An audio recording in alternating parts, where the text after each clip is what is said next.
So the recording is started. So hi Mohit, welcome to our podcast. तो Hi आज हम Mayank, बात करेंगे thank you so much for having me here. आज हम बात करेंगे कैसे कोई स्टार्टअप एंटरप्रेन्योर या फाउंडर सबको डाउट रहता है कि how to get listed on quick commerce. Zepto, Blinkit, Instamart आजकल बहुत चल रहा है. This is a booming market. सबसे पहले बताइए यार, आप कैसे हेल्प करते हैं? लाइक क्या लिंक है आपका? कैसे हेल्प करते हैं ज़ेप्टो, ब्लिंकिट से या इंस्टामार्ट पे लिस्ट करने में? So Mayank, during our conversation हम दो चीज़ों को अलग-अलग इवैल्यूएट करेंगे. तो जब हम क्विक कॉमर्स बोलते हैं तो ब्लिंकिट अलग है और आजकल इंस्टामार्ट और ज़ेप्टो का मॉडल अलग है. और जो बाकी ओके. सारे हैं weather it is big basket, milk basket and the likes, इनको थोड़ा छोड़ देते हैं. फोकस करेंगे ब्लिंकिट पे और इंस्टामार्ट और ज़ेप्टो पे, ज़्यादातर ब्लिंकिट पे. अब बिल्कुल. आपको बताता हूँ कि हम कैसे हेल्प करते हैं. ब्लिंकिट का आजकल नया मॉडल है. ब्लिंकिट बहुत तेज़ी से चेंजेस ला रहा है. नाउ एक सेलर की तरह आप ब्लिंकिट पे ऑनबोर्ड हो सकते हैं. आप एप्लीकेशन लगाइए. वैसे तो हज़ारों की तादाद में एप्लीकेशन है. अगर उनको आपके प्रोडक्ट का थोड़ा सा डिफरेंट हटके प्रोडक्ट है, उस कैटेगरी में बहुत ज़्यादा उनके पास ऑलरेडी सेलर या असॉर्टमेंट नहीं है, तो आपका एप्लीकेशन एक्सेप्ट होने के चांसेस काफ़ी हाई है और आपका प्रोडक्ट की लिस्टिंग शुरू की जा सकती है. तो ये ब्लिंकिट का मॉडल है. ज़ेप्टो और इंस्टा पे थोड़ा-सा प्रोसेस डिफ़िकल्ट है. वो नए सेलर्स को ऑनबोर्ड नहीं कर रहे. उनके पास असॉर्टमेंट ऑलरेडी काफ़ी लाइव है. धीरे-धीरे इस कन्वर्सेशन के दौरान हम ब्लिंकिट का क्या मॉडल है, उस पे और डिस्कस करेंगे. इंस्टामार्ट पे कैटेगरी मैनेजर से बात करके अगर या फिर आपकी ब्लिंकिट पे से ऑलरेडी सेल है, तो ये लोग ब्लिंकिट वाले ऑनबोर्ड कर रहे हैं. ज़ेप्टो का थोड़ा-सा आजकल डिफरेंट हो गया है. ज़ेप्टो बहुत ज़्यादा फोकस कर रहा है एड्स पे. तो डे वन वो आपसे एड्स कमिटमेंट मांगता है, सेल और नो सेल. लेकिन वो जैसे एक अभी मेरे सेलर से बात हो रही थी, ज़ेप्टो सेट की मुझे 10 लाख का एड्स कमिटमेंट चाहिए और मैं भले ही 10 लाख का पीओ भी दे दूंगा, बट सेलर को ये समझना चाहिए पीओ आने का मतलब ये नहीं है कि सेल आ जाएगी. पीओ आने का मतलब है प्रोडक्ट वापसी भी आ सकता है. तो ये कमिट करने से पहले थोड़ा सा ध्यान दें. हम किस तरह से हेल्प करते हैं? We are focusing majorly on Blinkit right now. Blinkit पे we talk with category people, we talk with seller onboarding people. और हम जहाँ तक है प्रोडक्ट्स को, आपके ब्रांड को ब्लिंकिट पे ऑनलाइन ले जा सकते हैं. आपने बताया कि ये तो हमको नई चीज़ पता चली कि ब्लिंकिट का मॉडल डिफरेंट है, ज़ेप्टो का मॉडल डिफरेंट है. एक बार डिफरेंस बताएंगे ऑडियंस के लिए?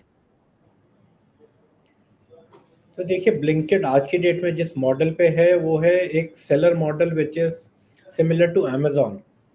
तो ब्लिंकिट आपको बोलेगा कि आप जीएसटी ले लीजिए स्टेट्स के, और लेट से वो शुरू करता है. एनसीआर की बात करें तो दिल्ली, हरियाणा और यूपी के, तो गाज़ियाबाद, नोएडा, दिल्ली और गुड़गांव, ये लोकेशंस के 3 जीएसटी उसको ज़रूरत है ऑनबोर्डिंग के टाइम पे.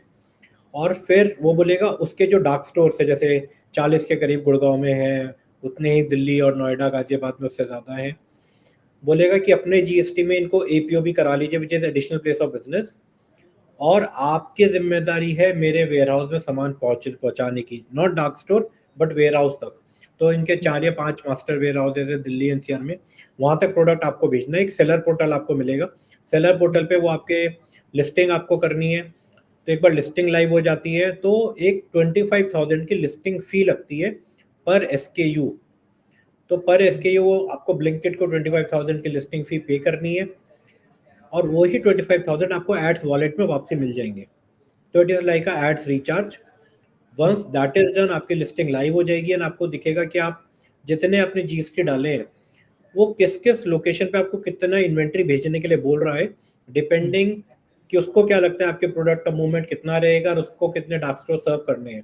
जनरली बताऊं तो गुड़गांव में, हरियाणा में जब आप ऑन करते हैं तो 190 200 की इन्वेंट्री वो मांगता है.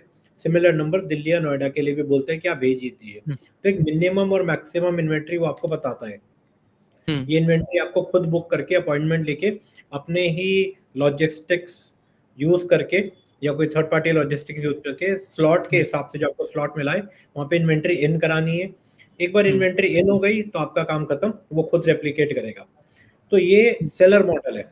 तो ब्लिंकिट अब ज्यादातर सेलर मॉडल की तरफ जा रहा है. मुझे याद नहीं कि पिछले 4-6 महीने में उन्होंने कोई भी एक पीओ बेस्ड मॉडल लिया हो जो ज़ेप्टो और इंस्टामार्ट का मॉडल है, ये सेलर मॉडल है। आप एप्लीकेशन लगाइए, आप ऑनबोर्डिंग होएगी, आपको एक बैकएंड पैनल मिलेगा, उस पे अपनी लिस्टिंग करिए, लिस्टिंग अप्रूव होएगी 1 हफ्ते के दौरान, जब वो चेक करेंगे पूरा। फ़ोटोज़ अपलोड करनी है, वीडियोज़ अपलोड करनी है और एड्स रिचार्ज करेंगे, इन्वेंटरी भेजेंगे और वो लाइव होनी शुरू हो जाएगी। डेली की बेसिस पे आप ट्रैक कर सकते हैं कितनी सेल हुई। तो ब्लिंकिट एक अमेज़न की तरह सेल्फ सर्व मॉडल की तरफ जाता जा रहा है। इन्वेंटरी आपकी है, आपकी ओनरशिप में है। When it comes to Zepto and Insta, ये पीओ बेस्ड मॉडल पे हैं। ये आपको पीओ देते हैं कि ओके 2 लाख का पीओ आ गया, ये सामान हमें भेज दीजिए। वो सामान आपको उनको भेजना होता है अलग-अलग वेयरहाउसेस पे और एक तरह से वो उनकी ओनरशिप होगी। आपको कोई जीएसटी का करने की ज़रूरत नहीं है कि आपको बॉम्बे माल भेजना है तो आपको जीएसटी महाराष्ट्र का चाहिए। वो ज़ेप्टो या इंस्टामार्ट खुद मैनेज करते हैं क्योंकि वो सेल मॉडल है। You have sold your goods to Zepto और इंस्टामार्ट, फिर वो गुड्स उनके हो गए, वो खुद रेप्लिकेट करते हैं। तो मॉडल में थोड़े से नुआंसेस हैं। Onboarding is still manual. आपको उनकी कैटेगरी टीम से बात करके, अपनी ब्रांड को दिखा के, सब चीज़ें करके उन्हें अप्रोच करना है, तभी ये सब काम होते हैं। तो इट इज स्टिल पुरानी तरीके से जैसे ऑनबोर्डिंग होती थी, जो क्लोज प्लेटफॉर्म होते हैं। ब्लिंकिट एक ओपन प्लेटफॉर्म की तरफ मूव कर रहा है, जहाँ पे एड्स भी आपको खुद चलाने हैं, आपको इन्वेंट्री का भी खुद ध्यान रखना है, सेल भी आपको डेली आपको दिखती रहेगी पैनल पे। तो वो चाह रहे हैं कि बहुत सारे सेलर्स को मौका दे अलग-अलग प्रोडक्ट, और जिस हिसाब से आपका प्रोडक्ट बिकता रहेगा, उस हिसाब से आप दोबारा-दोबारा इन्वेंट्री रिप्लेनिश करते रहिए। प्राइसिंग आपके कंट्रोल में है, आप प्राइसिंग का चेंज कर सकते हैं बैकएंड से ब्लिंकिट पे। ज़ेप्टो या इंस्टामार्ट ऐसा कोई आपको बैकएंड पोर्टल देते नहीं है जहाँ प्राइसिंग वगैरह मैनेज कर पाएँ। ये दोनों मॉडल एक मार्कडाउन पे काम करते हैं। कमीशन स्ट्रक्चर का एक बहुत बड़ा फ़र्क है।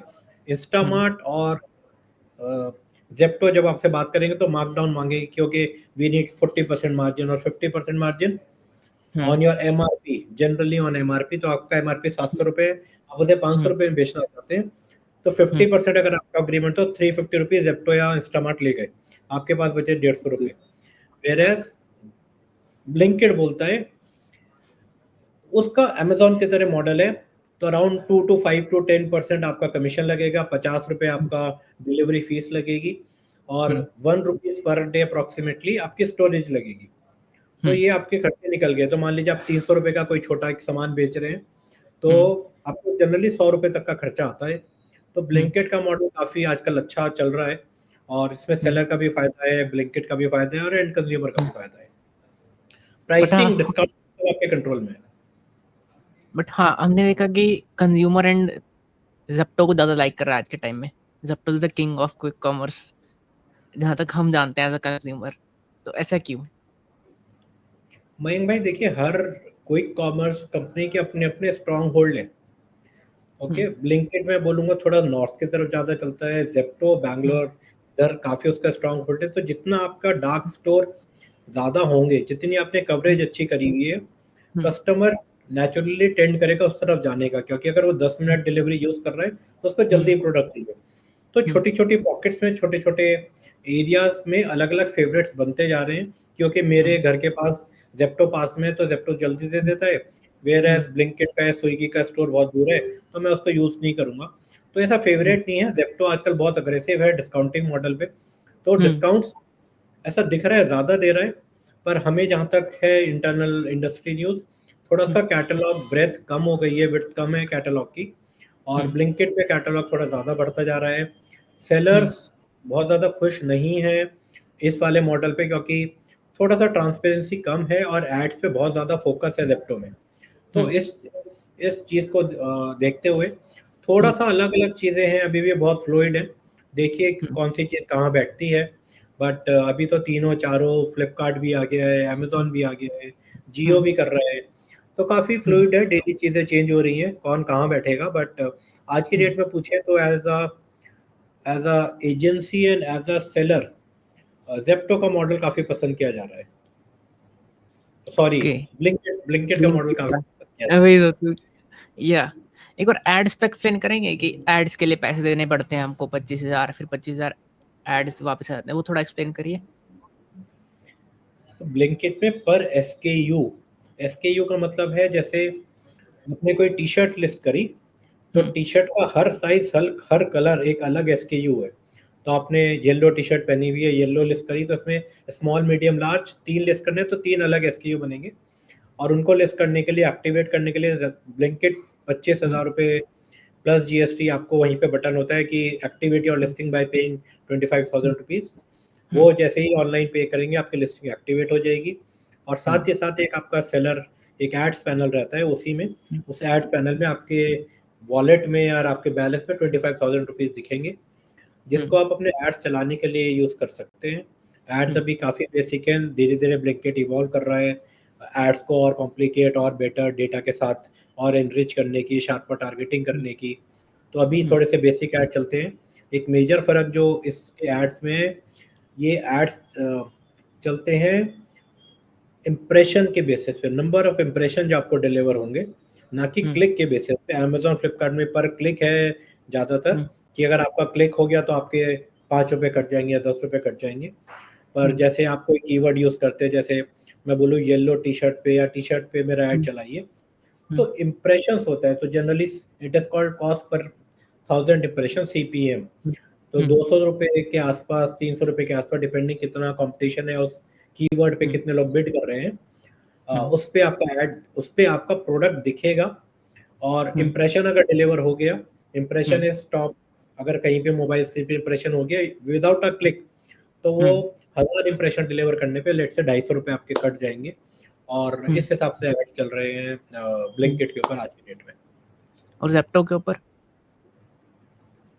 ज़ेप्टो के ऊपर भी सिमिलर कहानी है, इम्प्रेशंस के बेसिस पे एड्स हैं, but you have to talk to lot of category people. वो लोग बैनर्स भी चलाते हैं, कैटेगरी विजिबिलिटी भी देते हैं।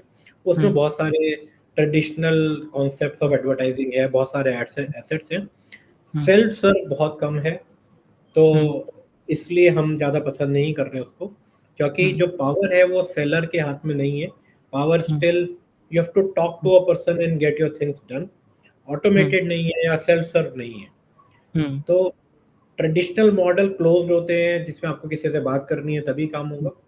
जो इवॉल्व मॉडल है, विच इज अमेज़न्स मॉडल, जो सबसे ज़्यादा इवॉल्व है, वो सेल्फ सर्व है, कि आपको सब कुछ एक बैकएंड पोर्टल पे दे दिया गया है और आप अपनी इच्छा के अनुसार चला सकते हैं। किसी दिन बंद करना है, ज़्यादा करना है, जो करना है, बिट्स कम ज़्यादा जो करनी है आप कर सकते हैं। तो ये क्या लगता है मॉडल आगे कि चल के बेटर चलेगा। बट आपको क्या लगता है कि ज़ेप्टो ऐसा क्यों अडॉप्ट नहीं कर रहा है इस चीज़ को? देखिए मैं ये नहीं कहूँगा अडॉप्ट नहीं कर रहा, सबके अपना तरीका है काम करने का। और ज़ेप्टो किसी और 4 अच्छी चीज़ों पे काम कर रहा होगा, सबके अपने मॉडल है। और देखिए, कोई कॉमर्स साल, डेढ़ साल, 2 साल पुराना ही है। अभी तो बहुत चीज़ें, जैसे मैं कह रहा हूँ ना, फ्लूइड है, बहुत चीज़ें चेंज होंगी, एस्टैब्लिश होंगी, कुछ एक्विज़िशंस होंगे, कुछ लोग बैठेंगे, कुछ नए लोग आएँगे, देखेंगे फ्लिपकार्ट और अमेज़न कैसा कर पाते हैं, जियो कैसा कर पाता है। अभी बहुत सारी चीज़ें चेंज हो रही हैं, कंज़्यूमर प्रेफ़रेंसेस चेंज हो रहे हैं। इतनी, एक इंग्लिश में कहावत है कि technology is changing more rapidly than humans can adapt. हमारी अडैप्ट करने की पावर है, टेक्नोलॉजी उससे ज़्यादा तेज़ी से चेंज हो रही है। तो हमें भी बहुत, हम थोड़ा-सा पीछे रहते हैं टेक अडैप्ट करने में। तो ये भी एक तरह से टेक है, कंज़्यूमर बिहेवियर, प्रेफ़रेंसेस चेंज हो रही हैं। तो मैं नहीं मानता जो चीज़ आज सही है, जो आज चीज़ चल रही है, वो 3 महीने बाद भी विल इट होल्ड ट्रू और नॉट। तो बहुत ज़्यादा निम्बल रहने की ज़रूरत है, अपने आप को अडैप्ट करने की ज़रूरत है, फटाफट चीज़ें चेंज होंगी। ज़ेप्टो कल को क्या मॉडल लेकर आएगा हमें भी नहीं पता। आज की सच्चाई ये है कि ब्लिंकिट का मॉडल ये है, ज़ेप्टो इस पे काम कर रहा है और इंस्टा इस पे काम कर रहा है। कल को क्या पता है अमेज़न कोई नया मॉडल ले आए। फ्लिपकार्ट अपनी वेयरहाउस की इन्वेंटरी डायरेक्टली मैप कर रहा है, तो फ्लिपकार्ट के जो सेलर हैं उनकी इन्वेंटरी जो पड़ी है, तो वो डायरेक्टली आप ऑन कर सकते हो फ्लिपकार्ट मिनट पे। तो बहुत सारे मॉडल हैं, लोग नई चीज़ें लेकर आएँगे। बहुत रैपिडली इवॉल्विंग सिचुएशन है। और ये सभी लोग देख रहे हैं बर्न कितना चल रहा है, कौन प्रॉफिटेबल है, डार्क स्टोर्स अभी तो खुल रहे हैं, फिर बंद होंगे। अभी शायद कहीं पे प्राइसिंग कॉम्पिटिशन नहीं है। तो प्राइसिंग कॉम्पिटिशन भी आएगा, जब सेम चीज़ तीनों जगह मिलेगी, तीनों ही 8 मिनट में डिलीवर कर रहे होंगे। क्या ऐसा भी दिन आएगा? हमें नहीं पता। अभी हमें ऐसा लगता है प्राइसिंग कॉम्पिटिशन कम है।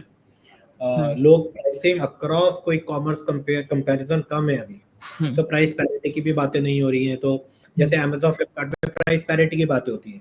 अमेज़न को हमने कोई प्राइस दिया, दे दे फोकस किया फ्लिपकार्ट पे भी सेम या कम प्राइस ना हो। प्राइस पैरिटी की बात होती है क्रॉस प्लेटफ़ॉर्म। अभी कोई कॉमर्स या प्राइस पैरिटी की बात नहीं हो रही है। ज़ेप्टो पे कोई प्राइस चल रहा है, ब्लिंकिट पे कोई प्राइस चल सकता है। क्योंकि प्लेटफ़ॉर्म भी अपनी तरह से डिस्काउंटिंग और बहुत सारी चीज़ें यूज़ कर रहा है।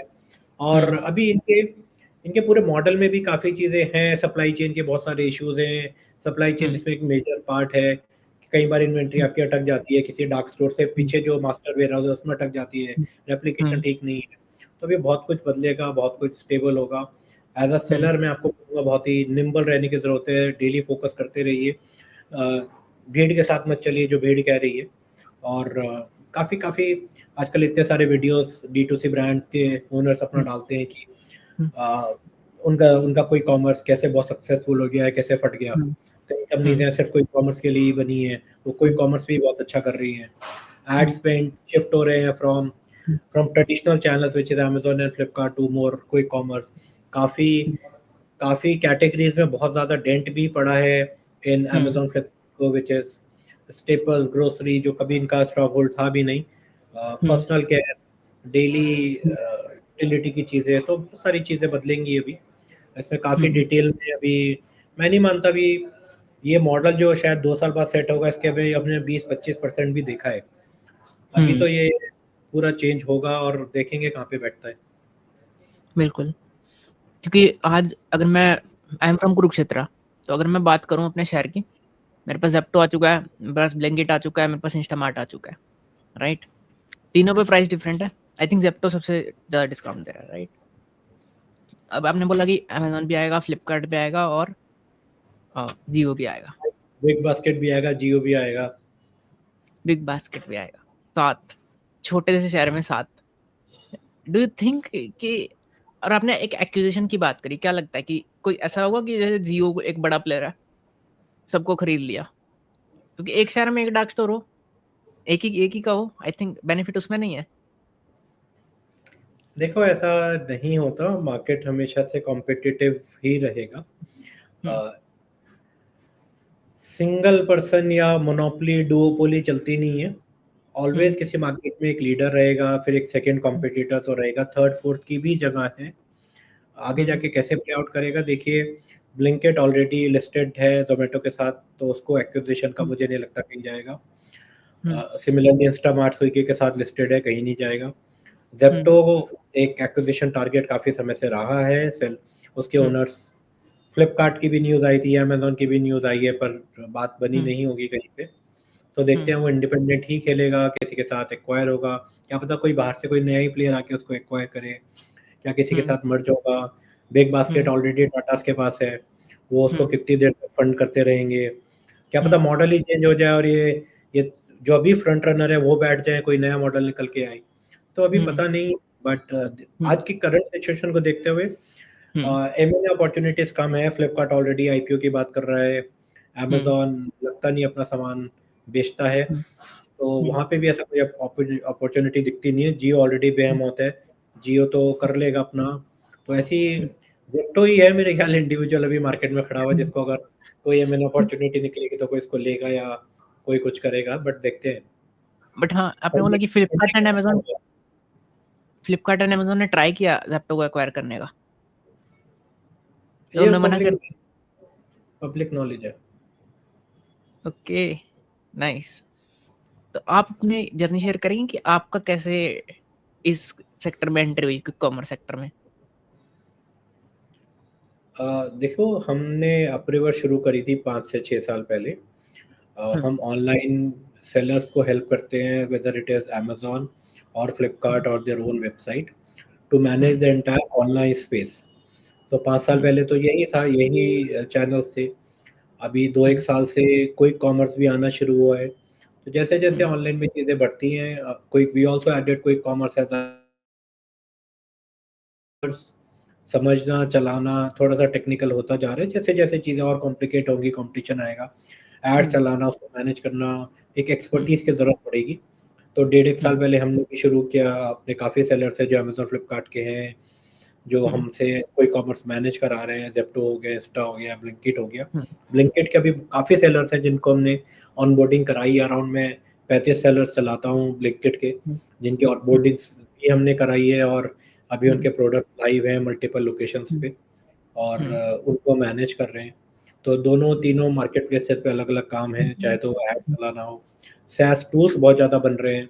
जैसे-जैसे चीज़ें कॉम्प्लिकेट होंगी, कॉम्पिटिटिव होंगी, डेटा चाहिएगा, ऑटोमेशन चाहिए, तो ब्लिंक इन सभी कोई कॉमर्स पे लोगों ने टूल्स बना लिए to track inventory availability, competition की क्या पोजीशनिंग है, why is your product selling more और लेस, आपका कॉम्पिटिटर को लगातार ट्रैक करते रहते हैं, प्राइसिंग, डिस्काउंटिंग, आपकी अवेलेबिलिटी कितनी जगहों पे कितनी है, तो ये एड्स मैनेजमेंट ऑटोमेशन के थ्रू कैसे होगा। तो ये बहुत सारी चीज़ें लोग बना रहे हैं, प्लेटफॉर्म भी इवॉल्व कर रहे हैं, उसके ऊपर SaaS टूल्स भी इवॉल्व करेंगे, एजेंसीज भी इवॉल्व करती हैं। एक ब्रांड के लिए इन सब चीज़ों को मैनेज करना कई बार थोड़ा-सा चैलेंजिंग हो जाता है कि कहाँ-कहाँ पे दिमाग लगाएँ और किस-किस चीज़ को मैनेज करने के लिए अपनी इंटरनल टीम बनाएँ, क्योंकि एज़ आई सेड टेक्नोलॉजी बहुत जल्दी चेंज हो रही है। And as an agency where we come in is हम डेली इतने सारे ब्रांड्स को देख रहे हैं and we live and breathe ecommerce और कोई कॉमर्स एज़ अ चैनल। एक ब्रांड के लिए तो ये सिर्फ़ एक चैनल है। उसको तो हो सकता है ऑफलाइन भी देखना है, कोई कॉमर्स भी देखना है, अमेज़न भी देखना है, 4 और चीज़ें देखनी है and it is difficult to keep yourself updated market में नया क्या आ रहा है। And we also learn from other sellers कि उस सेलर ने ये अच्छी चीज़ करी थी या उस ब्रांड ने ये अच्छी चीज़ करी थी, let us learn from this and implement the same to other brands also. What is working from one brand within the same category और क्रॉस कैटेगरी, क्रॉस प्रोडक्ट, उसकी लर्निंग्स को लेके और अपने सेलर्स का कैसे बेनिफिट करें। तो ये हम मार्केट में ऑफरिंग लेकर आए कि कोई कॉमर्स भी हम मैनेज करने में हेल्प कर सकते हैं। कैसे इन्वेंटरी जाएगी, कौन मार्केट में प्लेयर्स हैं इकोसिस्टम में, तो टूल्स यूज़ करने चाहिए। तो ये सब चीज़ों को हम लेकर आते हैं और अपने सेलर्स की मदद करते हैं। ऑसम। तो कोई चैलेंजेस शेयर करोगे, कोई स्टोरीज ब्रांड की कि कोई कॉमर्स लिस्टिंग में चैलेंजेस आए हो, फिर किसको कैसे सॉल्व किया? देखो, सबसे बड़ा 2 चैलेंजेस आते हैं इस पूरे क्विक कॉमर्स को मैनेज करने में। इन्वेंटरी एक सबसे बड़ा चैलेंज है। फर्स्ट कि आपकी इन्वेंटरी बिक रही है और वो आउट ऑफ स्टॉक हो गई कहीं से और आपका जो अकाउंट मैनेजर है वो आपको पीओ नहीं दे रहा, क्योंकि उसके पास और भी बहुत काम है, समझ नहीं आ रहा उसने पीओ टाइम पे नहीं दिया है, आप फुलफिल नहीं कर पाए उतनी इन्वेंटरी। तो ये एक बड़ा चैलेंज रहता है अपने कोई कॉमर्स में इन्वेंटरी का। सेकंड चैलेंज रहता है, जैसे मैंने ज़ेप्टो की बात करी कि उसने बोला कि 10 लाख का एड स्पेंड कमिट करिए और 10 लाख का मैं पीओ दे देता हूँ। तो आपने खुशी-खुशी 10 लाख का पीओ आपने भेज दिया, बट क्योंकि ये सप्लाई चेन इश्यूज़ हैं, ज़ेप्टो ने या किसी में भी, ये सभी जगह में हमें देखने में मिला है कि वो inventory rather than getting live at the dark store जहाँ पे सेल होनी है, वो किसी पीछे डार्क स्टोर पे स्टक रह गई फॉर व्हाटएवर रीज़न। रेप्लिकेट नहीं हो पाई या उस डार्क स्टोर पे जगह नहीं थी, जब उसका ट्रांसफर हो रहा था उस टाइम ट्रांसफर नहीं हुआ, फिर वो फँस गई इन्वेंटरी पीछे एक वेयरहाउस पे जहाँ पे वो नॉन सेलेबल है। सेलेबल इन्वेंटरी सिर्फ मेन डार्क स्टोर पे दिखती है, उसके पीछे तो इन्वेंटरी है वेयरहाउस की, वो आपके पोर्टल पे लाइव नहीं दिखेगी। तो आपने प्रोडक्ट तो भेज दिया, बट क्योंकि इन्फॉर्मेशन इतनी क्लियर नहीं है या आप ही ट्रैक नहीं कर पाए एज़ अ सेलर, आपकी इन्वेंटरी कहीं फँसी हुई है, आप देख रहे हो यार इन्वेंटरी तो इतनी भेजी, सेल आ नहीं रही है। फिर एक-एक पिन कोड तो आप डाल के देख नहीं सकते इन्वेंटरी कहाँ लाइव है, कहाँ लाइव नहीं है। ऐसे मैनुअली चेक कर लीजिए, मैं कुरुक्षेत्र का पिन कोड डाल रहा हूँ और किसी और लुधियाना के पिन कोड डाल रहा हूँ और चेक कर रहा हूँ इन्वेंटरी लाइव है कि नहीं है। पिन कोड भी इतने सारे 1 लाख पिन कोड हो रहे हैं। तो ये क्लासिक केस डेली आते हैं हमारे पास, where when we come in, seller हमारे पास परेशान आते हैं कि यार इन्वेंटरी भेज दी थी और बिक नहीं रही है, स्टक पड़ी है और ये लोग कह रहे हैं कि यार इन्वेंटरी वापसी भेजेगी, आप वापसी ले लीजिए और इन्वेंटरी स्टोरेज के इतने चार्जेस हमें लग रहे हैं। तो then we come in with all tools and expertise, हम पूरा उसको ऑडिट करते हैं। मैं बिना किसी का नाम लिए या इधर ब्रांड और प्लेटफॉर्म का नाम लिए लाइव एग्जांपल बता रहा हूँ। तो the brand came to us कि यार इन्वेंटरी इतनी गई थी और 30 लाख की इन्वेंटरी भेजी हुई है, बिक रही नहीं है, डेली का एवरेज है 2, 4, 5 हज़ार, 10 हज़ार, तो कैसे करेंगे? Then we came into picture, पूरा ऑडिट किया, देखा इन्वेंटरी कहाँ-कहाँ फँसी है, उनके राइट अकाउंट मैनेजर को अप्रोच किया परसिस्टेंटली कि यार इसको दिखवाइए कहाँ है, फिर पता चलता है इन्वेंटरी किन्हीं कारणों से कहीं फँसी हुई है। फिर या तो उसकी जहाँ पे लगता था कि बिक पाएगी थोड़ी इन्वेंटरी फॉरवर्ड वेयरहाउसेस में या डार्क स्टोर्स में डलवाई इन्वेंटरी को, काफ़ी कुछ रिकॉल कराई और जो थोड़ा-सा स्लो रन रेट था उसको अग्रेसिव डिस्काउंटिंग करके a piece funded by the brand, something funded by the marketplace और by the कोई कॉमर्स कंपनी, और उसको जल्दी-जल्दी कुछ प्रमोशन लगवा के निकलवाई इन्वेंटरी को, सो दैट एक हेल्दी कैश फ्लो चर्न होना शुरू हो। इन्वेंट्री फंसा होना भी एक बहुत बड़ा प्रॉब्लम है, क्योंकि अगर एज अ ब्रांड मैं सोचूं, अगर मेरी किसी एक प्लेटफॉर्म वन पे इन्वेंट्री फंसी है, तो वो मेरी डेड इन्वेंट्री है, वर्किंग कैपिटल भी फंसी है, इन्वेंट्री भी पुरानी हो रही है, अदर देन मैं उसको अपने पास लूंगा, कहीं और बेचूंगा। देखिए, बेचने का ऑप्शन तो 10 है आज की डेट में, अमेजोन फ्लिपकार्ट पे बेचूंगा, कहीं रिटेल में बेच दूंगा, ऑफलाइन कुछ करूंगा। इन्वेंट्री फंसी होना तो यार, मेरे पैसे भी फंसे, इन्वेंट्री भी अपने हाथ में नहीं है, और किसी को पता भी नहीं चल रहा हो क्या रहा है। देखिए, एक ब्रांड चलाना आज की डेट में, you have to constantly manage 100 जगह रोज सुबह आग लगी है, कहाँ की बुझाई, और हर जगह कहीं ना कहीं एक्सपर्टीज की जरूरत पड़ती है। एंड देन प्रायोरिटीज के की भाई ये बड़ी आग पहले बुझा लेता हूँ, छोटी तो देखूंगा। तो ये डेली इन्वेंट्री के प्रॉब्लम देखने आते हैं। हर एक चैनल को मैनेज करने के कुछ नुआंसेस होते हैं। ये कोई रॉकेट साइंस नहीं है, बट आपको करके गलती करके 6 महीने खराब करके थोड़ा सा पैसा जला के समझ में आएगा, करके सीख जाएंगे।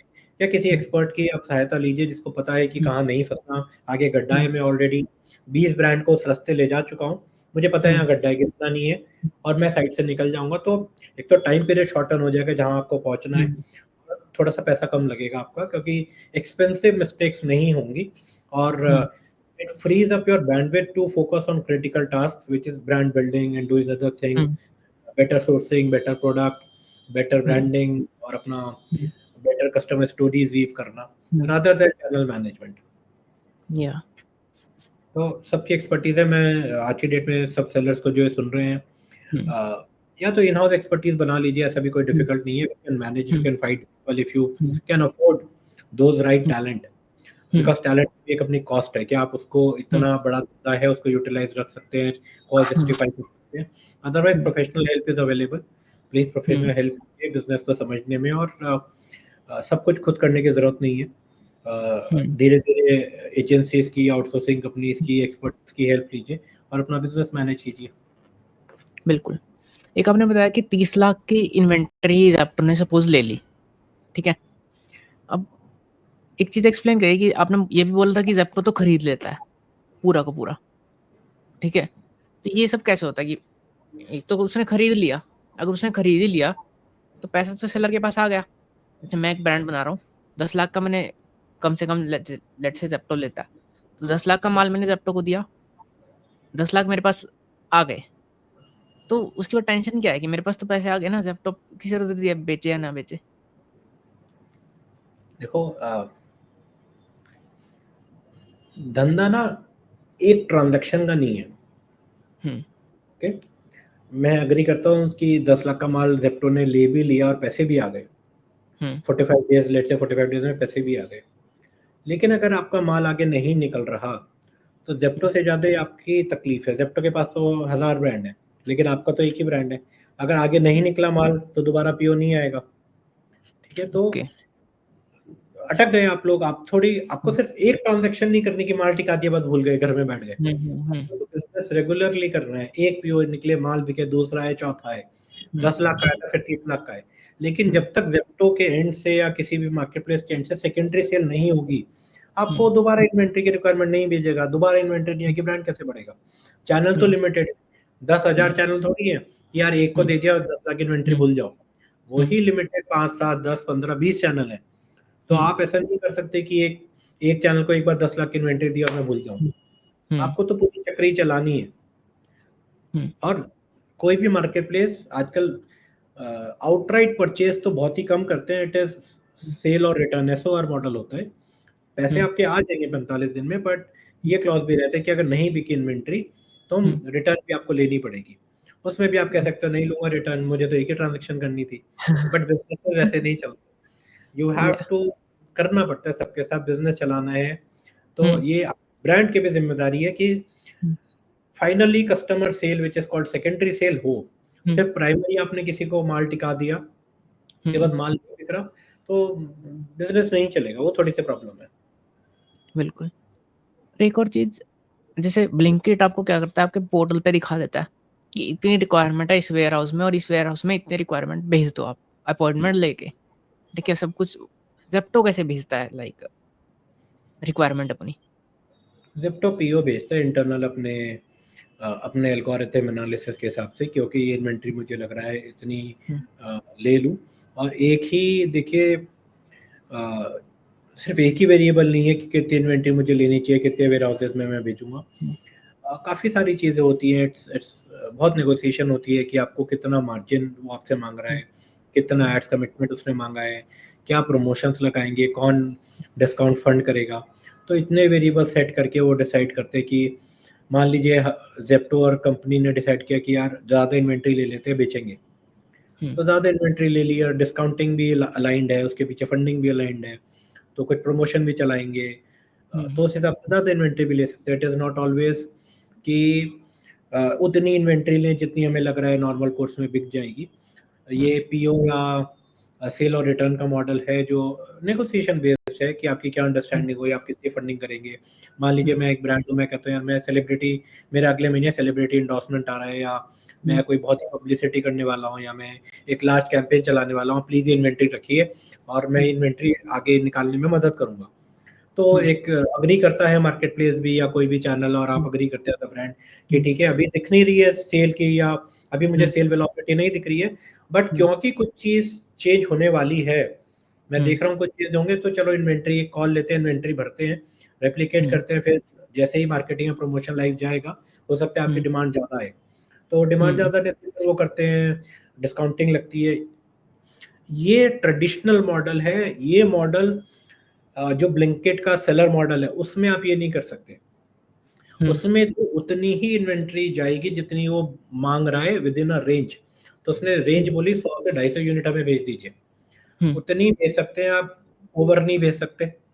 तो आप ऐसा नहीं कर सकते 1 महीने बाद मेरा जाने वाला है तो मैं आज इन्वेंट्री डंप कर देता हूँ बहुत सारी, तो वो काम नहीं चलता।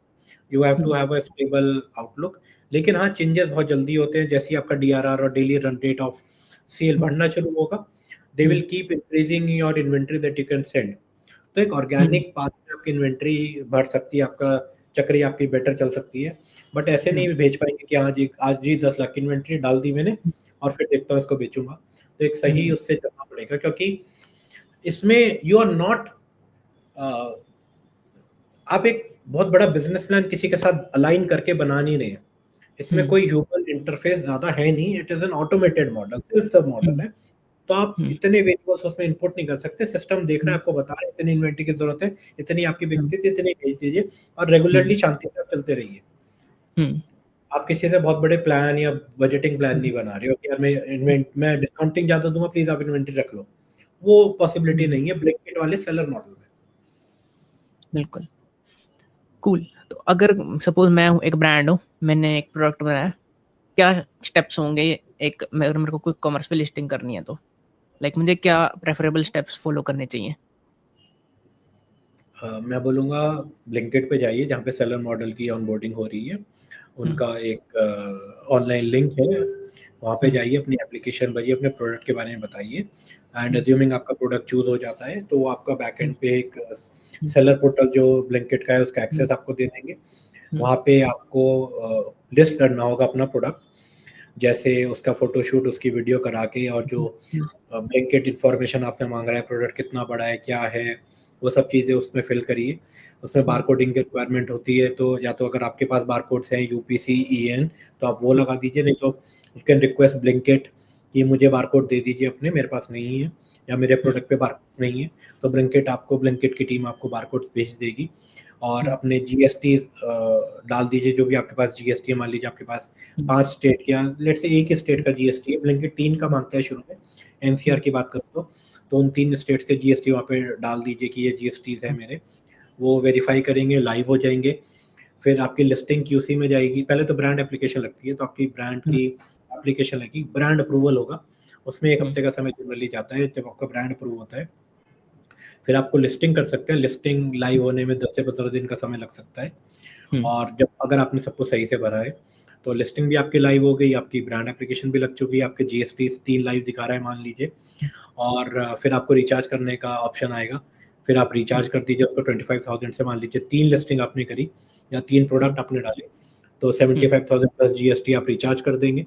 आपकी इन्वेंटरी आपका प्रोडक्ट लाइव हो जाएगा, आपको दिखेगा कि ये 3 या 4 वेयरहाउसेज़ में इन जगह पे आप इतनी इन्वेंटरी भेज सकते हैं ऐसे प्रोडक्ट की। मान लीजिए 200 से 250 का ऑप्शन आया है तीनों में, और 4 वेयरहाउसेज़ में आया है, तो उन 4 वेयरहाउस में आप अपॉइंटमेंट लीजिए, आपको अपॉइंटमेंट लेकर मिलेगा, आप बोलिए कि हाँ 250 इन्वेंट्री में चारों वेयरहाउस में भेजना चाहता हूँ। 3 दिन बाद का आपको अपॉइंटमेंट मिला, आप इन्वेंट्री पैक करिए, उसके ऊपर बारकोडिंग लेबल वगैरह करिए, पैक करिए और अपने लॉजिस्टिक से पोर्टर यूज़ कर सकते हैं या कोई भी यूज़ कर सकते हैं। मान लीजिए 12 बजे दिन का अपॉइंटमेंट है, तो 12 बजे से 11:30 बजे आपकी गाड़ी पहुँच जानी चाहिए। आपको लाइन में लगेंगे, वहाँ पे इन्वेंट्री आपके सामने खुलेगी, आपके सामने इन होगी। एक-एक प्रोडक्ट आपके सामने स्कैन होगा और वहीं पे आपको रिसीविंग दे दी जाएगी कि हाँ, आपने 250 यूनिट भेजे थे, हमें 250 के 250 मिल गए हैं और आपको रिसीविंग दे दी जाएगी। तो मान लीजिए चारों वेयरहाउस में आपकी इन्वेंट्री पहुँच जाती है। उसके 2 दिन बाद 2 दिन से 3 दिन लगते हैं जब वो उस इन्वेंट्री को अपने डार्क स्टोर्स पे डिस्ट्रीब्यूट करते हैं और आपको पोर्टल पे या अपने ब्लिंकिट ऐप पे आपको इन्वेंट्री 3 दिन बाद लाइव दिख जाएगी और आपने जो प्राइस डाली है वो दिख सकती है। तो अगर आप सर्च करेंगे, मान लीजिए मैंने अचार, आम का अचार डाला, तो आप लिखेंगे आम अचार, तो आपका लिस्टिंग वहाँ पे लाइव दिखनी शुरू हो जाएगी। मान लीजिए बहुत ज़्यादा नीचे दिख रही है, तो आप उस पे ऐड लगाइए कि कीवर्ड है आम का अचार, आप मैं इस पे बिड करना चाहता हूँ, लेट्स से बिडिंग आ रही है 350 रुपीज़ पर 1000 इंप्रेशन।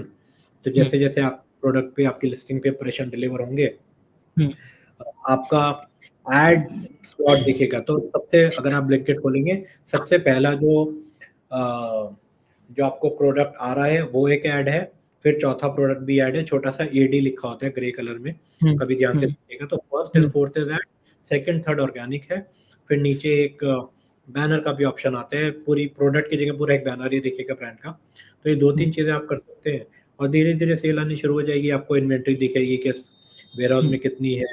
डेली सेल अपडेट होती है, तो कभी 12 बजे 1 बजे तक सेल डेली अपडेट हो जाती है, तो आप पोर्टल पे जाके बैकएंड पे जाके देख सकते हैं। जैसे-जैसे आपकी इन्वेंटरी बिकेगी, आपका how much to send in which warehouse वो आपका बढ़ना शुरू हो जाएगा।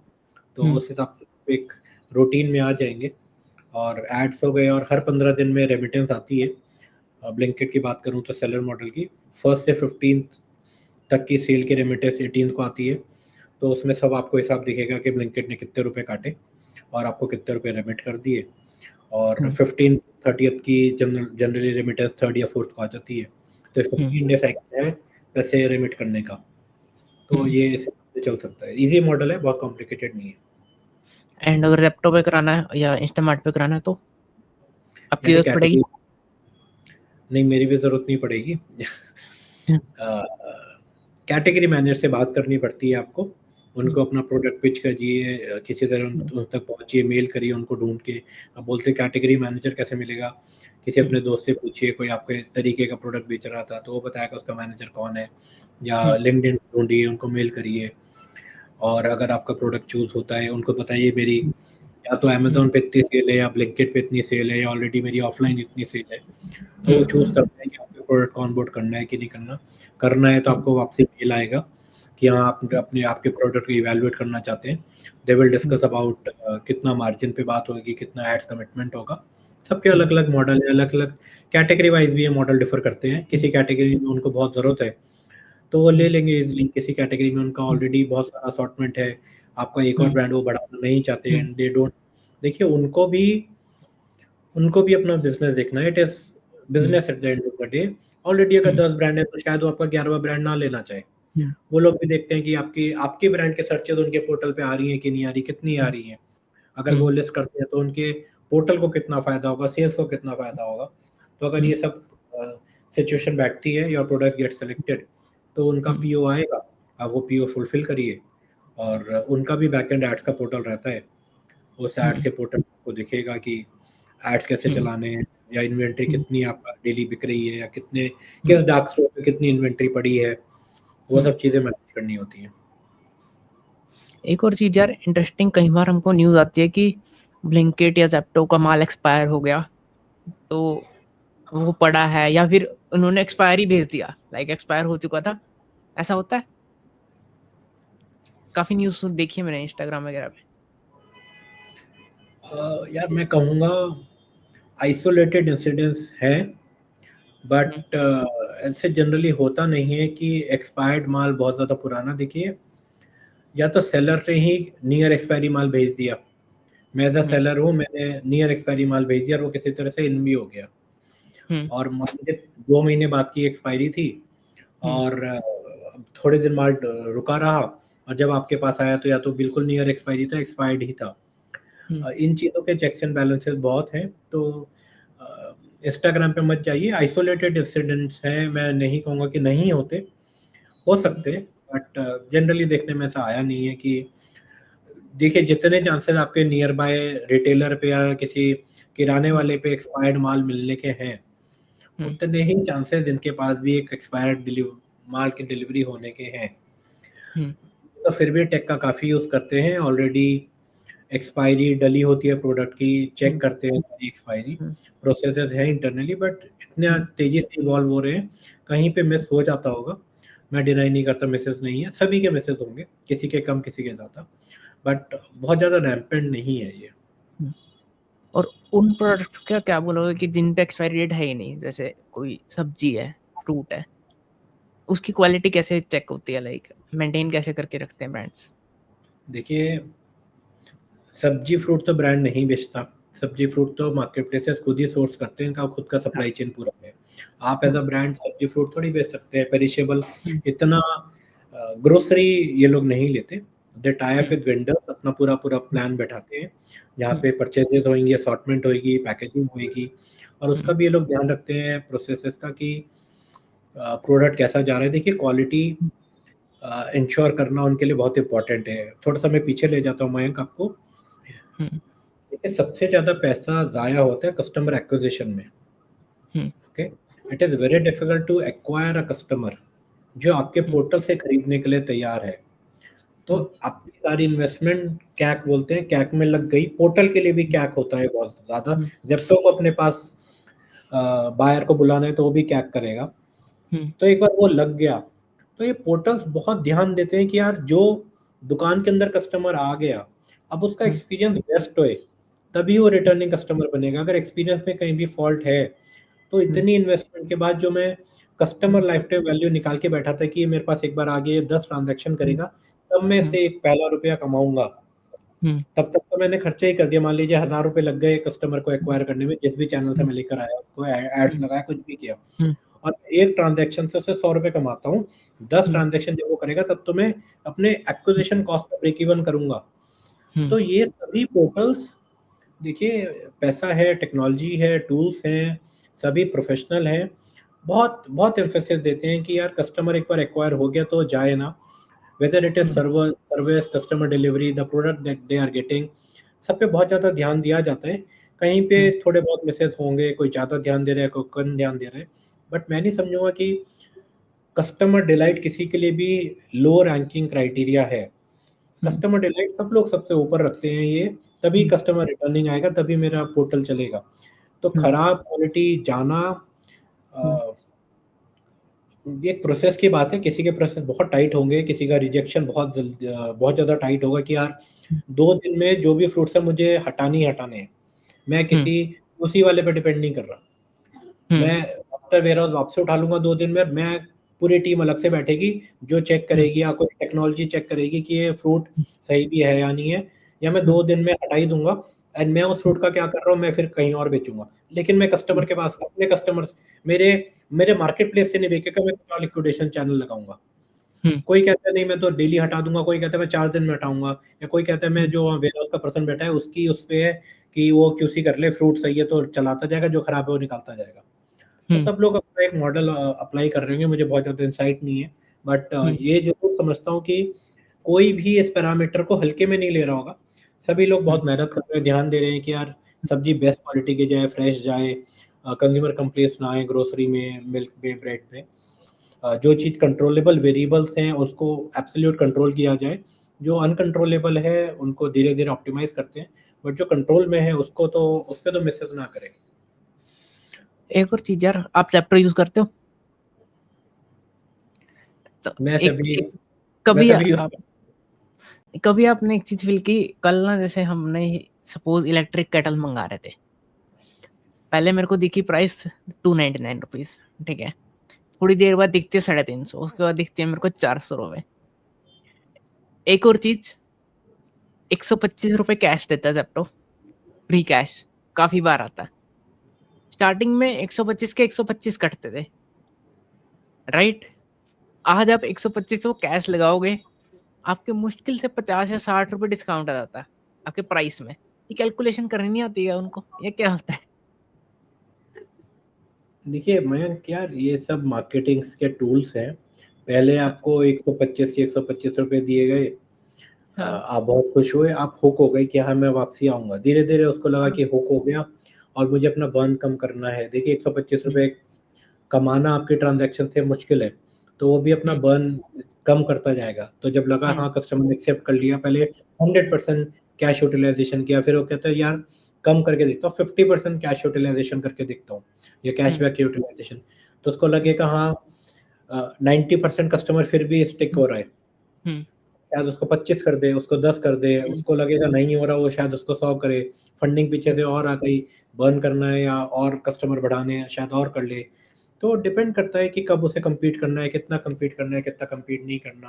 वो चेक करेगा प्राइसिंग में डिस्काउंट दूँ या ये हुक लगाऊँ, गेमिफिकेशन करूँ, कुछ और आपको दे दूँ।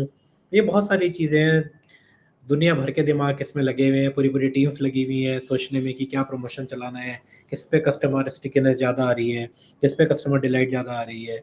जो आपने प्राइसिंग की बात करी कि अभी कुछ प्राइसिंग प अभी इतनी थी, उसके बाद इतनी ज़्यादा हो गई। देखिए, इस पे भी वो टेस्ट कर रहा होगा, हो एल्गोरिथम मुझे नहीं लगता इतनी जल्दी चेंज करते हैं, बट एल्गोरिथम उस वक़्त क्या उसको इनपुट्स मिल रहे हैं। ये भी बहुत देखने में मिला है कि एंड्रॉइड पे कुछ और प्राइसिंग और हुँ, आईफ़ोन पे कुछ और प्राइसिंग। होता है, वो लोग भी कस्टमर प्रोफाइलिंग कर रहे हैं। शायद थोड़े दिन में प्रोफाइलिंग ही हो जाए कस्टमर की, कि ये महँगा सामान भी खरीद लेता है, इसको ₹10 महँगा ही दिखा दो। किसी की हुँ, प्रोफाइलिंग हो जाए, नहीं ये सस्ता खरीदता है, ये प्राइस सेंसिटिव है, इसको सस्ता ही दिखाओ। तो टेक तो बहुत ज़्यादा लगी हुई है, एनालिटिक्स, एल्गोरिथम बहुत बैठे हुए हैं। कुछ भी everything is possible, end of the day business है। सबका अपना हुँ, बिज़नेस है, कस्टमर को चूज़ करना है कि हुँ, तभी मैं कह रहा हूँ कभी भी 1 या 2 नहीं रहेंगे। हुँ, 1, 2, 3, 4 अलग-अलग मार्केट लीडर्स अलग-अलग मार्केट पॉकेट्स में हमेशा मिलेंगे आपको। हुँ, तो किसका मुझे अच्छा लग रहा है, किसका मुझे डिस्काउंट जेन्युइन लग रहा है, किसकी मुझे प्रोडक्ट हुँ, क्वालिटी सही आ रही है। तो ये धीरे-धीरे मार्केट स्टेबलाइज़ होगा, बैठेगा, जो अच्छा काम करेगा वो कस्टमर को ओन करेगा। हुँ। और एक चीज़ है ना कि सपोज़ ₹125 था, अब अगर आपको देना ही 50-60 रुपए था फॉर एग्ज़ाम्पल, देखो देखो ₹300 का प्रोडक्ट है, उसपे कुछ ऊपर टैक्स लगते हैं, 2-4 रुपए लगते हैं, मतलब 2-4 नहीं सॉरी 13-14 रुपए या 21 रुपए डिलीवरी या पैकेजिंग फ़ीस लगती है, राइट? या टैक्स लगते हैं। बट और उसमें से जब मैंने 125 डिस्काउंट लगाया, जो आ रहा है फाइनल प्राइस वो 266 रुपीज़ आ रहा है, मतलब 50 से 60 रुपए ही कटे। तो अगर आपको 50 से 60 ही काटने थे, तो आप फ्री कैश या मेरे वॉलेट में जो आपने फ्री कैश दिया है, वो 50 या 60 ही दे देते। बट 125 अप्लाई करने पे मेरे को मेरा प्राइस डाउन हुआ नहीं उतना। ये सीन क्या है मतलब? ये सीन ही समझ बट नहीं आता। फिर भी आपने लिया ज़ेप्टो से या नहीं लिया? नहीं लिया, मतलब वो नहीं लिया नहीं मैंने, लिया। नहीं लिया। मेरे को ये तो मुझे गलत लगा। यार क्या यार उनको कैलकुलेशन नहीं करनी आती है, क्या नहीं आता मतलब? 125 यार अगर य मार्केटिंग ऑब्वियस बात ऑप्शन है, जैसे जैसे मैंने पहले बोला कि वो पहले 100% यूटिलाइज़ करने दे रहा था। अब वो कह हुँ, रहा है कि मैं एक ट्रांज़ैक्शन पे 50 करने दूँगा, तो दूसरी भी ट्रांज़ैक्शन करिए उस पे 50 करने दूँगा। अगर नहीं, नहीं, नहीं, आपको नहीं, नहीं। मेरा कटेगा पूरा 125 ही, 125 पूरा उठ जाएगा मेरा। अच्छा, 125 मेरा पूरा उठ जाएगा। पर मेरे को हाँ, तो प्राइस वो डाउन मेरे को 50 से 60 ही आएगा। देखिए देखिए जैसे मैं एक एग्ज़ाम्पल यूज़ करता हूँ, क्रेडिट कार्ड वाले पॉइंट्स देते हैं। वो हाँ, कहते हैं कि ये ₹100 पे आपको 4 पॉइंट मिलेंगे, हाँ। लेकिन 4 point is equivalent to only ₹1। तो आप हुँ, बोलेंगे 4 क्यों दिया, ₹1 दे देता या 1 ही पॉइंट दे देता इक्वल टू ₹1, सिंपल हाँ, होता। बट हाँ। उसने अच्छा दिखाने के लिए आपको 4 पॉइंट दिया, फिर हुँ, हुँ, कॉम्प्लिकेटेड हुँ, हुँ, कन्वर्जन फॉर्मूला लगाए। तो ये भी चला आ रहा है बरसों से। ये भी एक हुँ, मॉडल है कि दिखाएँगे, एक तरह हुँ, से पॉइंट दे दिया उसने, 2 हुँ, पॉइंट्स इक्वल टू ₹1 कर दिया उसने। हुँ, यही किया उसने, तो शायद उसके लिए चल रहा होगा, नहीं चलेगा चेंज हुँ, करेगा। हुँ, तो चीज़ें हैं, आप मज़े लीजिए जब तक कस्टमर के मज़े हैं, जब तक फाइट चल रही है, डिस्काउंट आ रहे हैं। जब नहीं ये आएँगे तब कुछ और देखेंगे, अभी तो कस्टमर इज़ द किंग, सब लोग एक्विज़िशन में, प्राइसिंग में, फंडिंग में हुँ, लगे हैं। तो customer is hmm, the real beneficiary in this, किसी का पैसा फंड कर रहा है। तो करते हैं तब तक मज़े, 8 मिनट में मुझे नहीं भी चाहिए, आ रहा है तो हुँ, हुँ, हुँ, हुँ, ठीक है। हुँ। बट हाँ, ये भी है ना कि एक ऑर्डर एक ही बार मिलता है। जैसे ₹300 की केटल जैसे मेरे फादर के फ़ोन पे ही ₹300 की शो हो रही थी। उनको कुछ 20-21 रुपए वो लगे, ठीक है? जो टैक्स आया और 100 रुपीज़ उन्होंने डिस्काउंट दिखा दिया। 100 पे उन्होंने क्लिक किया, 221 का पड़ गया उनको इलेक्ट्रिक केटल। बहुत अच्छा मँगा लिया। उन्होंने दूसरी बार, तीसरी बार ऑर्डर करने का ट्राई किया, वो हुआ नहीं ऑर्डर, ठीक है? और आके अगर हमने मैंने मदर वाले फ़ोन से चेक किया या मेरे फ़ोन से चेक किया, नहीं भाई उतना डिस्काउंट है ही नहीं। किसी पे 350 दिख रहा है, मेरे वाले पे 400 दिखा। और इवन 125 डिस्काउंट लगाने के बाद भी 221 का नहीं पड़ा मेरे को। 125 डिस्काउंट लगा लिया तो भी नहीं पड़ा इतना। तो I don't know how they calculate, but हाँ, लेट्स सी। और कोई स्टोरी शेयर करना चाहें? कोई message to the aspiring founders जो अमेज़न, फ्लिपकार्ट या क्विक कॉमर्स में आ रहे हैं? कुछ गलतियाँ वो ना करें। एक सबसे बड़ी गलती जो ना करें, भावनाओं में ना बहें। हुँ, बिल्कुल सोच समझ के डिसीजन लें, जल्दीबाजी ना करें ऐड कमिटमेंट की, किसी भी और चीज़ की। तो सोचें क्या ये प्रॉफ़िटेबल है आपके लिए, और अगर आज नहीं है तो क्या 6 महीने प्रॉफ़िटेबल है, क्या ये आपकी स्ट्रैटेजी के साथ फिट बैठता है? तो सिर्फ सेल के पीछे ना जाएँ, जीएमवी के पीछे ना जाएँ या पोर्टल पे लाइव होने के हुँ, पीछे ना जाएँ, पहली हुँ, चीज़ ये। दूसरा, आपको हर जगह लाइव होने की या हर प्लेटफ़ॉर्म पे होने की ज़रूरत नहीं है। हुँ, चूज़ करें कौन से प्लेटफ़ॉर्म के मार्जिन्स, कौन से प्लेटफ़ॉर्म की वर्किंग आपको सूट करती है, हुँ, या एक-एक करके कर सकते हैं, पहले एक कर लीजिए, फिर हुँ, दूसरा, फिर तीसरा, क्योंकि हुँ, सब में ऑपरेशनल चैलेंजेस बहुत आते हैं। तो हुँ, बोलते हैं कि don't spread yourself too thin too quickly. हुँ, तो धीरे-धीरे करिए, कोई जल्दी नहीं है। अगर रिसोर्सेज़ कम हैं, क्योंकि पैसा भी ज़ाया होता है, लोग भी चाहिए, सब कुछ हुँ, मैनेज भी करना है, और अगर आपने हुँ, बहुत सारी चीज़ें कर ली और अच्छे से हुँ, किसी को भी नहीं कर पाए तो कोई फ़ायदा नहीं है। कम चीज़ें करिए बट अच्छे से कर लीजिए। तो एक हुँ, प्लेटफ़ॉर्म कर लीजिए, दूसरा कर लीजिए, समझ में आएगा फिर तीसरा कर लीजिए। हुँ, तीसरा, अ, लोग सोचते हैं, देखिए अवेलेबिलिटी एक बहुत क्रिटिकल एस्पेक्ट है कोई कॉमर्स का। तो हुँ, अवेलेबिलिटी के लिए लोग सोचते हैं कि यार थोड़ा-थोड़ा माल सब जगह भेज देता हूँ। हुँ, मैं अगर ब्लिंकिट की बात करूँ जहाँ पे आपके हाथ में है माल भेजना, हुँ, तो वो गलती ना करें। कम जगह भेजें लेकिन जितना वो माँग रहा है उतना जगह भेजें, ताकि रेप्लिकेशन अच्छे से हो सके। ताकि हुँ, एल्गोरिथम को भी पता चले कि हाँ, इनका माल यहाँ-यहाँ बिकना है, यहाँ रेप्लिकेट होना है। हुँ, कम जगह भेजेंगे, ज़्यादा जगह भेज देंगे कम माल, तो थोड़ा-थोड़ा कहीं-कहीं भी फेंक देगा, फिर कुछ अटका हुआ है, कुछ बिक रहा है, कुछ नहीं बिक रहा। तो हुँ, किसी लोकेशन पे डीप जाएँ। मान लीजिए गुड़गाँव आप हरियाणा कर रहे हैं, तो 40 हुँ, वेयरहाउसेज़ हैं, 40 डार्क स्टोर्स हैं, तो उसने 200 इन्वेंटरी माँगी है तो 200 भेजें। ये ना करें कि 100 ही हरियाणा भेज दिया और 100 मैं यूपी भेज हुँ, देता हूँ। आप पूरी इन्वेंटरी जो अपने हिसाब से माँग रहा है उतनी भेजें, और हुँ, let the marketplace take decision कि रेप्लिकेट कहाँ करनी है इन्वेंटरी। तो ये हुँ, 3-4 चीज़ें का ध्यान रखिएगा, स्लो जाइए, पैसा थोड़ा-सा देख के रखिए, मार्जिन्स पे ध्यान रखिए। हुँ, सिर्फ जीएमवी के पीछे ना जाएँ, अभी वो समय नहीं रह गया सिर्फ जीएमवी बढ़ाने का। हुँ, मार्जिन्स बहुत क्रिटिकल एस्पेक्ट है, मार्जिन्स पे ध्यान रखें। लेकिन समय कोई कॉमर्स का है, अगर आप ये इस पे अभी मिस कर रहे हैं तो प्लीज़ मिस ना करें।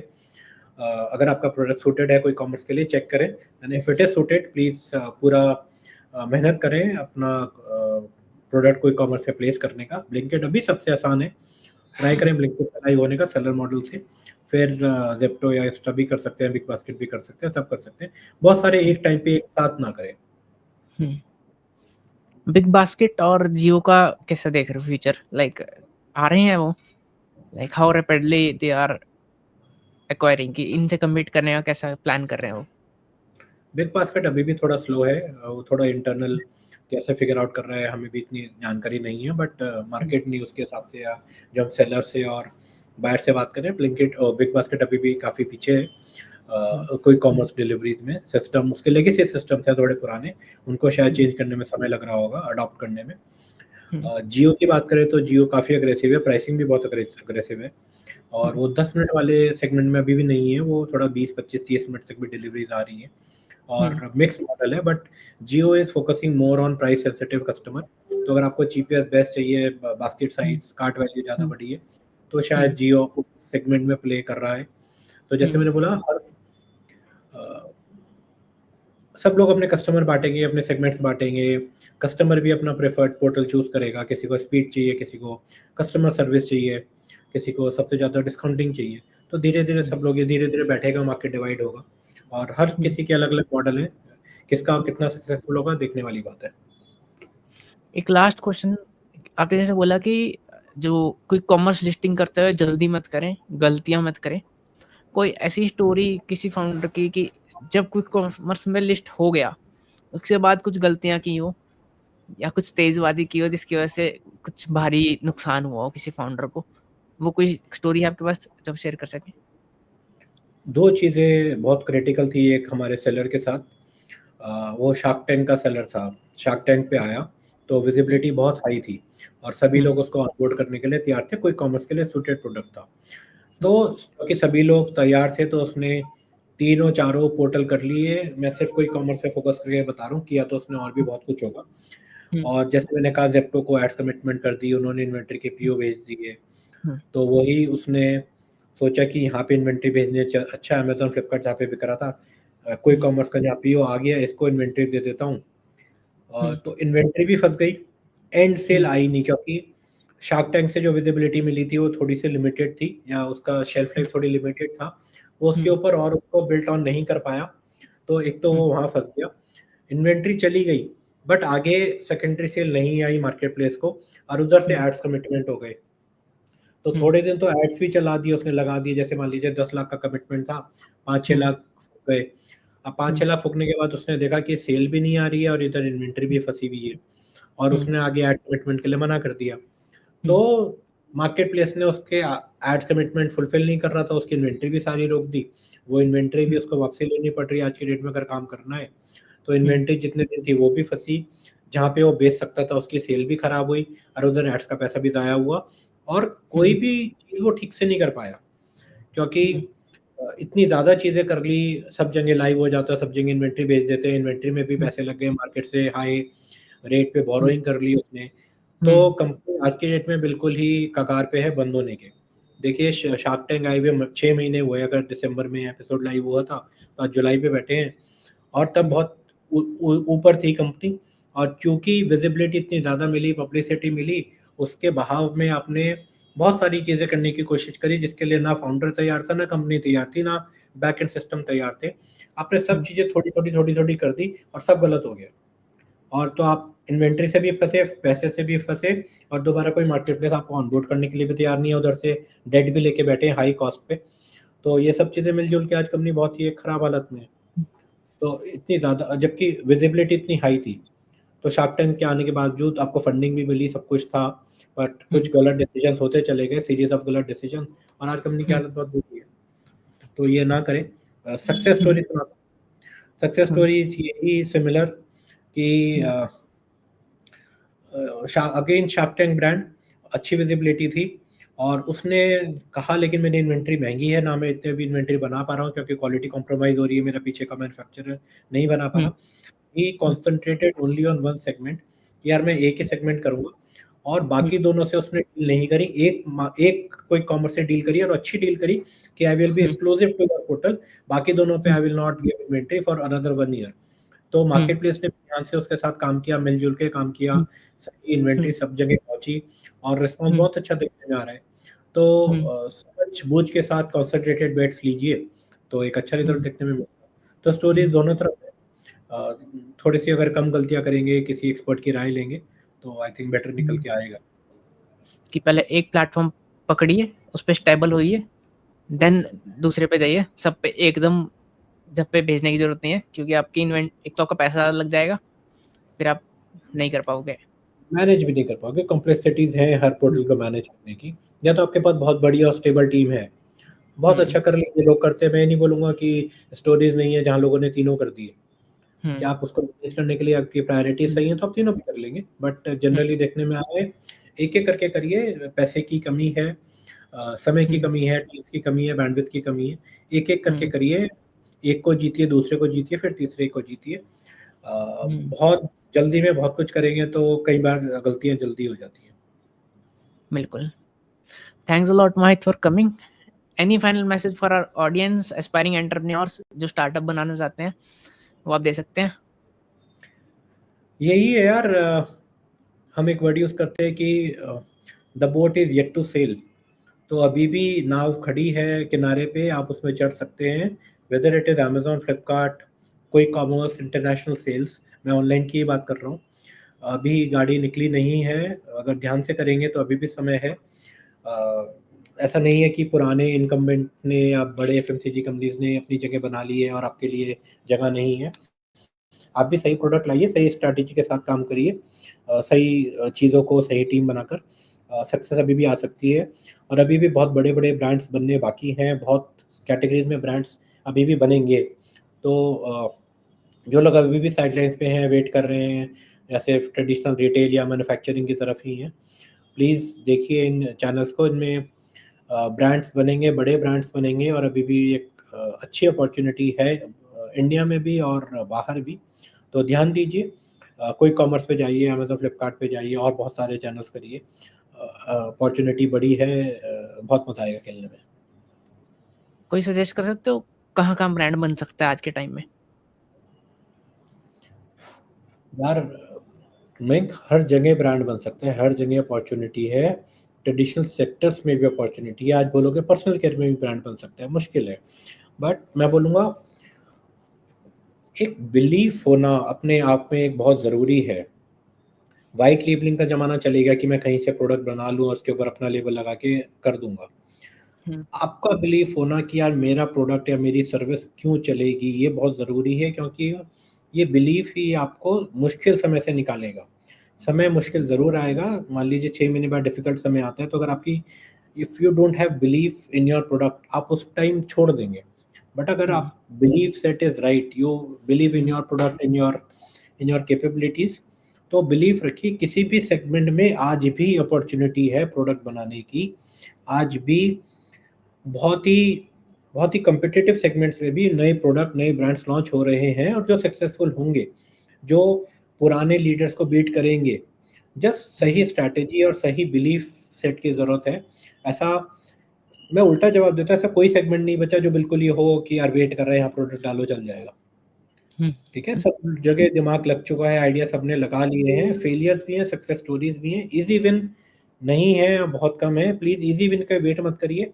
स्ट्रैटेजी सही लगाइए और अपने प्रोडक्ट में बिलीव करिए, यार मैंने अच्छा प्रोडक्ट बनाया है या मैं अच्छा प्रोडक्ट बना रहा हूँ, अच्छे से बेचूँगा।